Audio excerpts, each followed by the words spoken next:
आज कुजंग थाना रे आमर दिन प्राय 12टा खंडे बेलू गोटे खबर पाइले जे पंखपाड़ बजार रे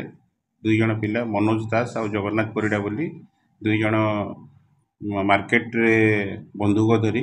दोकानी मान भयभीत कर जोर जबरदस्त डरई पैसा आदाय कर संक्रांत से माने जो ब्लैंक फायरिंग करते यही खबर पाई आम सागे सागे थाना स्टाफ जाइए स्टाफ जीवारे से अनुसार गला बेलू से स्पॉट जाइए भारी किंतु खबर मिलता जे अनुसार जे मनोज दास जी अच्छी सी से तार बंदूक एक कंट्रीमेट पिस्तल रु बेआईन भाव से फायरिंग करता तार गोटे अल्टो कार से धरिकी आसते धला कलर अल्टो कार गोटे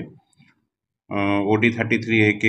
7810 गोटे धला अल्टो से दुई जन आसते आउ सेठू खोका गुड़िक सागर जी थी जगन्नाथ परिड़ा बोली सी गुड़ा कलेक्शन करके सेठू खबर पाई सारापर आमर टीम से अनुसार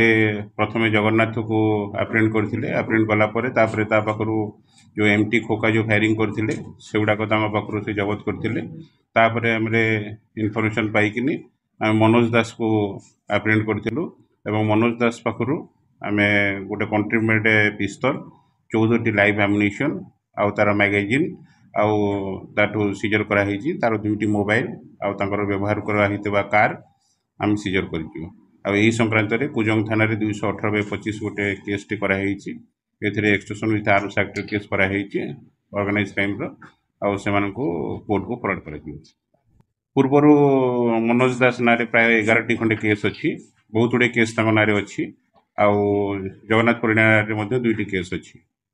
निश्चित भाव में किसी गोटे क्राइम करने लोक मान भयभीत करी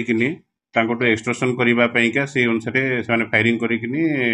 लोक डर पैसा आदाय करने चक्कर थे